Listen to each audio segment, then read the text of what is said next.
po kërkojnë vetëm afat kohor me ble për me mujt me që vendin në zgjedhje në dhjetor.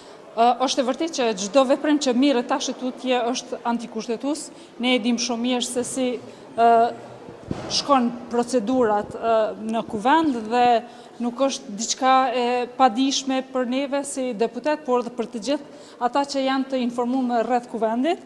Pak e kemi përmend që patjetër rruga e vetme ka vetëm rruga me dalë dhe kjo është e padiskutueshme. Jemi të diskutuar si parti, po edhe parti tjera, kështu që po e shohim tash tutje si do të veprojmë. Sa i përket gjykatës kushtetuese, a mund të keni ju drejtu si aleancë?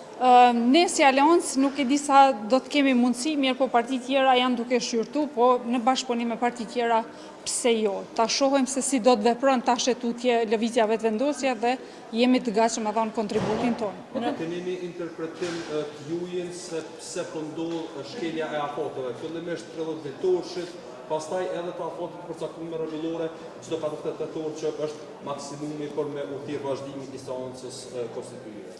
Na e dim shumë mirë se si shkohet me procedura, thash në fillim, mirë po momentin që shkilet kushtetuta e dim që po kërkojnë vetëm afat kohor me ble për me mujt me që vendin në zgjedhje në dhjetor. Kjo është arsyeja kryesore pse po kërkon Kurti me që në gjykatë kushtetuese partitë opozitare. Këtë pjesë dhe pavarësisht për gjithave ne e dim se çka është në gjendje me bë lëvizja vetëvendosje.